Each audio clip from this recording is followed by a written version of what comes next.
has a little seed pod which looks a little bit like a huckleberry, but is not.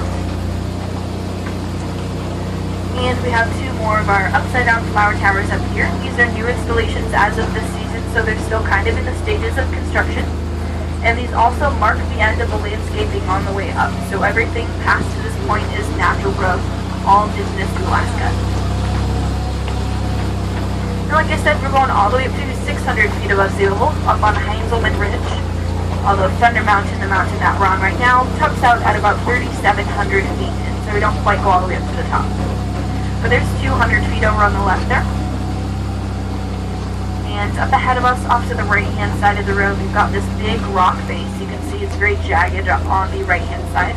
And that is caused by saltwater erosion. This rock used to be quite a bit lower down at sea level.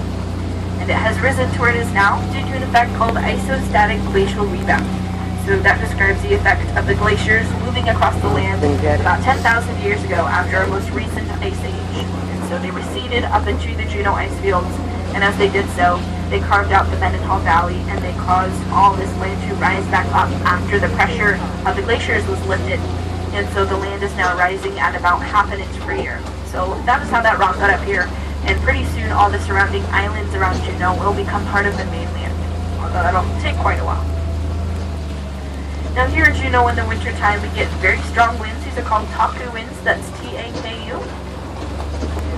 Down at sea level, those can reach gusts of 90 miles an hour, up in our mountaintops 150 miles an hour, bringing over trees like this one here on our right. This is an uprooted Sitka spruce. You can see it has very shallow roots.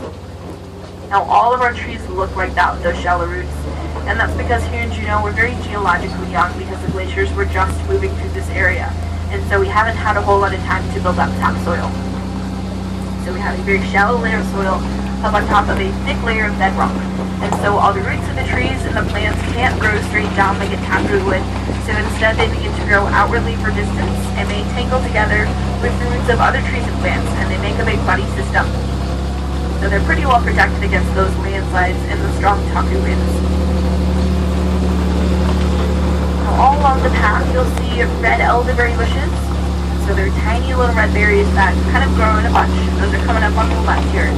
Red elderberries are toxic. Their seeds contain cyanide, so you don't want to eat them or else you'll get very sick. They won't kill you, but you will get very sick.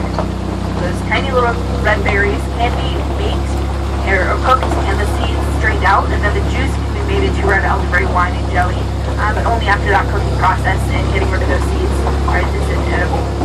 And it's a very tedious process because those berries are very tiny, especially getting all the stems out of them, but my dad does it every year.